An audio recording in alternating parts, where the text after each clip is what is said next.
Alright, so I'm not gonna be saying anything original that wasn't already said about the first episode. I've been hearing some buzz about Yamada-kun and level 999. It's a title, but I watch isekais and they got way worse titles, so who am I to judge? But I'm here to say, for me personally, this is without a doubt probably going to be my romance of the season. And maybe it's recency bias. I mean, we got some great ones returning like Tonikawa and everything, but man, this is a fun premise that had me laughing. It is. I mean, it's not often you start an anime off with the lead female, Akane, getting dumped by her boyfriend for someone he met online in a video game.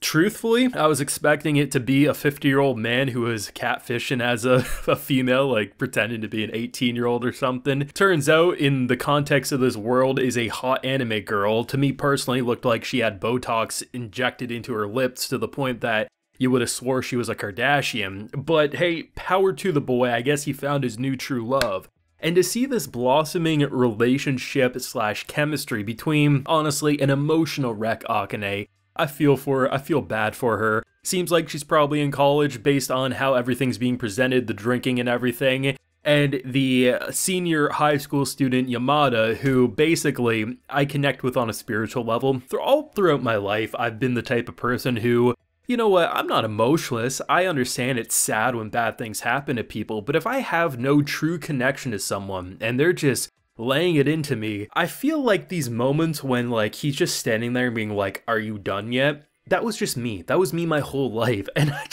I love watching the idea of someone who's completely down in the dumps, who got dumped by someone, never was much of a gamer girl herself, only got into it for her boyfriend a bit, now is finding this spark and connection as she most likely kind of inject some humanity and emotion into this pro gamer who's got sponsors, his FPS games and everything, and I'm here for it. This was wonderful. Watching both episodes 1 and 2 back to back, I absolutely love it and I highly recommend it. Full live reaction to both of these episodes is available on my Patreon. I'm going to have a blast covering it over there, and as long as this video performs well, we'll definitely be talking about this one every Saturday.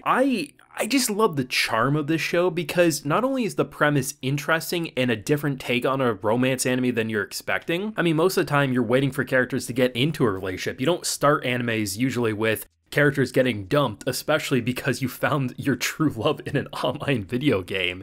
Turns out actually was a female who is hot according to everyone else. Like I said, I got my own opinions on the woman, but you know what, power to these characters. And the fact that you have this very interesting pairing where it's not like she hates video games, but you can just tell like she wasn't a gamer girl. And to see someone who reluctantly gets basically forced into her life against his will, they meet in the video game, which the video game aesthetic is adorable. It's almost chibi, but not quite. He's just trying to get this rare 0.01% drop item, and she's in the hunting area. And when he shows no signs of compassion about her relationship problems, she rants and she's given paragraphs of just how bad of a person he basically is. And the fact that this was the moment I knew I connected with him. He's basically like, okay, or are you done yet? That's basically his mantra. Okay, are you done yet? He's getting confessed. Are you done yet? It's been 7 minutes. Oh, you have relationship crisis? Yeah, I want this hunting spot. And then her being in her toxic attitude, you're like, you know what? If I can't have my relationship, you can't have your hunting grounds. Go to a different server. It's just hilarious. And the fact that she ends up going to a convention, it's like this outdoor convention for video games. She gets like one of these tickets for exactly the item he was looking for if she redeems the code, bumps into boyfriend or ex-boyfriend and new girlfriend, and the fact that she bribes him into pretending to be her boyfriend so that she can basically make him jealous. It totally worked. I honestly felt the boy when he crashed down on his knees, that he was about ready to say, damn it, if only I would have waited a bit longer, maybe I could have been in a relationship with Yamada. The boy's an absolute superstar on the outside world in the gaming community. But I really like it because it was fun watching her not be this emotional wreck and need to be saved, but more so, life just dealt a crappy hand to her. She was emotionally connected, she's like holding on to this necklace that was the first gift that her ex gave her. And basically, she's just ranting to the person who would listen. And even though he wasn't really a great listener, it was something that she needed. And these little moments that show who he is deep down inside, I mean, it's enough to make anyone swoon. So he disappears briefly and comes back, and basically he goes out and buys bandages and puts it on the cut on her foot, or roughly right above her ankle. Because that's how they meet face to face, as she pretty much falls right down and she scrapes her leg. And I love how in the, I think it was the second episode here, I watched them both so they're kind of blending to me, he basically notices that she's running off in the rain. He has an umbrella, he gives it to her, and then runs off himself. There's these moments that really show you who he is as a person.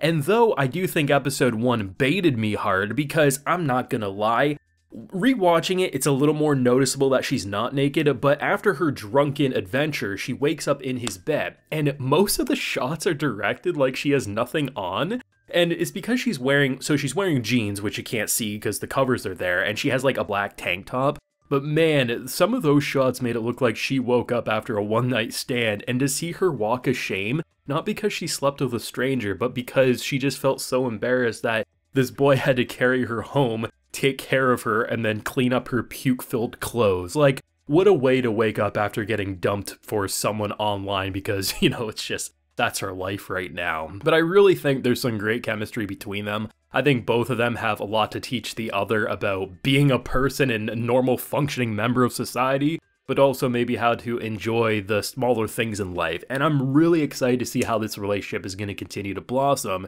especially given that the production is fantastic. Honestly, the biggest star of the production is actually the transitioning effect. So there's so many times where in the first episode, there's a shot where they do like a ripple kind of fade effect and it transitions into looking at like the cup of coffee. Or like there'll be a raindrop kind of wave transition into a different shot. They just have a lot of fun with the transitions. And honestly, in the more romantic-esque shots or in the absolute gut-punching comedy moments, it really is effective at what it's doing. And like I said, I love the video game aesthetic that they're going with for this game.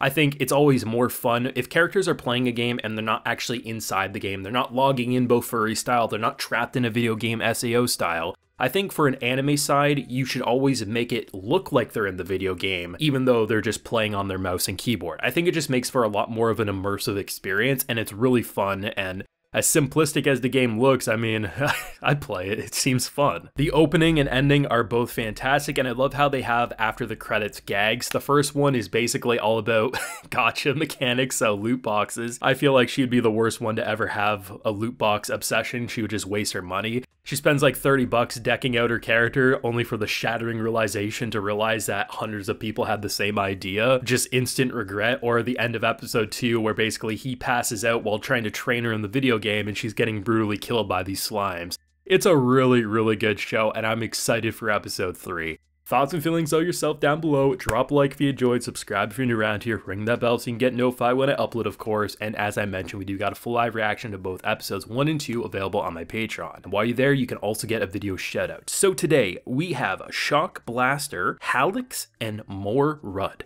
So I appreciate the support, everyone. Please take care and have a good one.